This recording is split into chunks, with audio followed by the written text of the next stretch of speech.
One, two. There we go. I have a lot. Today I'm a soldier. Can I be like that? Or I take it out. So I give you the limerick. Sometimes we blog, and we blog for good things. Those good things, sometimes they build us or they make us break apart. I was watching someone's YouTube channel where she was describing why in Canada things are breaking apart for the families, especially the immigrant families. You know, me as a victim of immigration, I actually do know what she was talking about. But there are some brothers and sisters out there, they don't know what she was talking about. Someone has to come with a content like this one and explain to you what it means.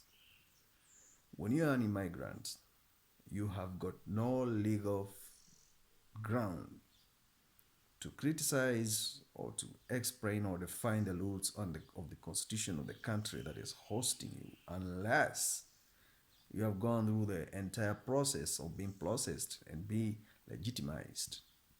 And still yet, you got no rights.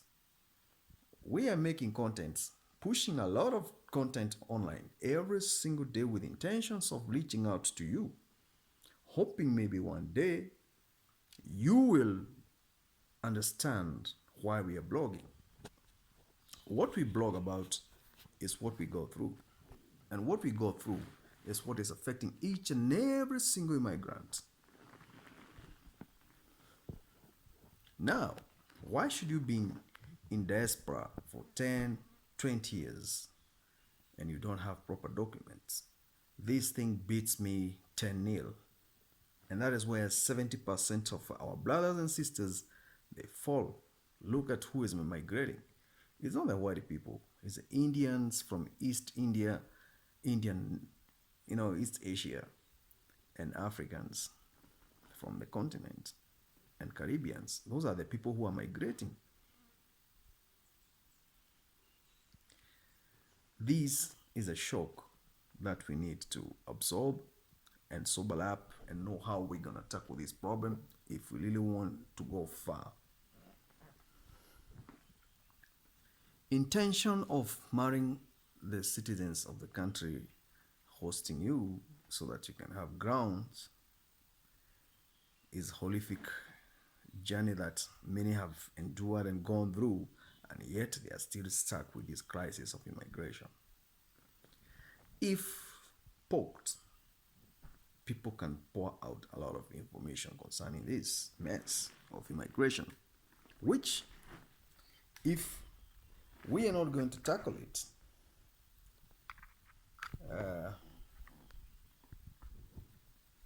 we are going to end up being victimized with so many things.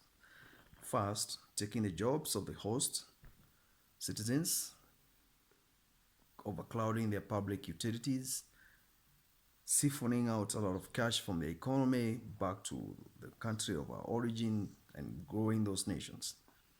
This is exactly what is going to happen and is happening for so many years.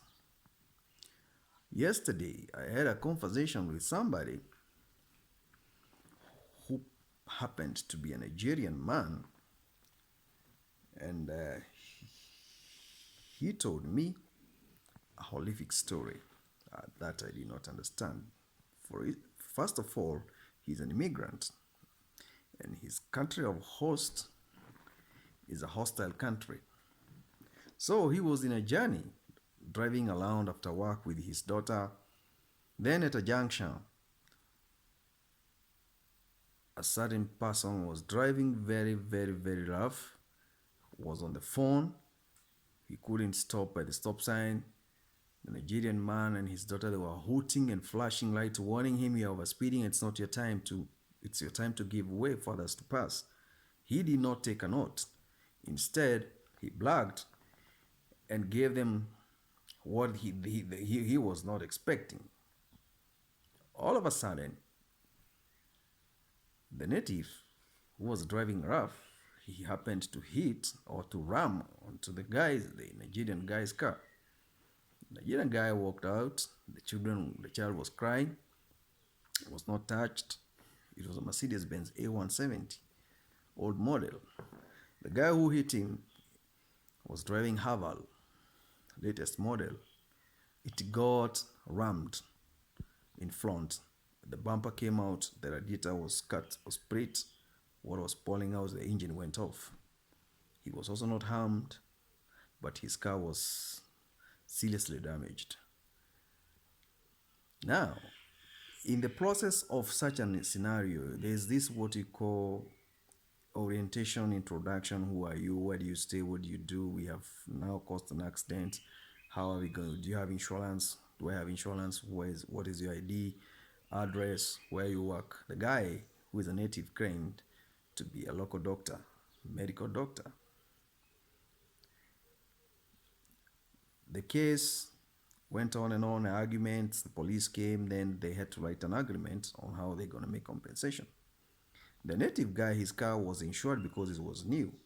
The other one, his car was not insured because it was an old car. They exchanged the agreement notes. I'll call you, I'll put money in your bank, you fix your car. And then they parted ways in peace in the presence of the police. Thereafter, the Nigerian man thought this guy is a gentleman. So maybe, according to his profession as a medical doctor, I expect him to have courtesy and call me the next day and tell me, sir, I was involved in an accident with you and I had a message of an agreement with you yesterday and we agreed we are going to meet today, or I vowed to compensate you. Instead of the guy compensating him, he started now giving excuses to the Nigerian man who is a foreigner. He kept on texting messages, I'm busy. Then all of a sudden the phone went off and he blocked him. It was a very sad case because the native knew very well this foreigner, maybe perhaps in one way or the other, he doesn't have papers. Even though he's married to one of our local girls, he might not be having proper papers.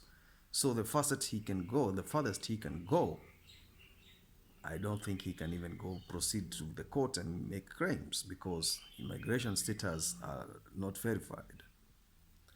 This is an abstract of a case of majority of foreigners in a foreign land, what they go through.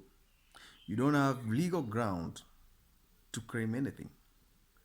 And the natives know they have a hate, and that hate they're portrayed through disputed legal procedures. This is a narrative. Somebody came to my house, defined it to me, explained to me. I understood him completely very well. Nothing he could do. Up to now, he's not even yet paid. And the cause of this is negligence by the native. All in all, this case falls in the category of disputed immigrant argument and native who is prioritizing his liberty and knowing you don't have any right or legal ground to attack him or coerce him or force him to compensate you. These are common things happening, and all in all, this is all about immigration.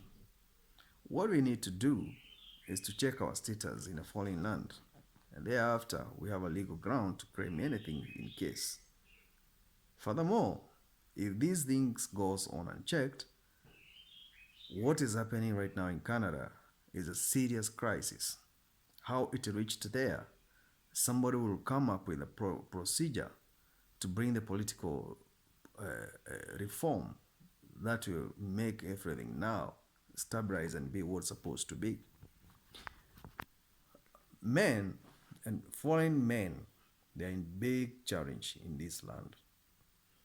One thing, family, they are scattered because of pressure. For my next episode, as I continue with this case of immigrants stranded and stuck in a country of host, with despair and intentions of going home instead of scavenging where necessary. Have a great day.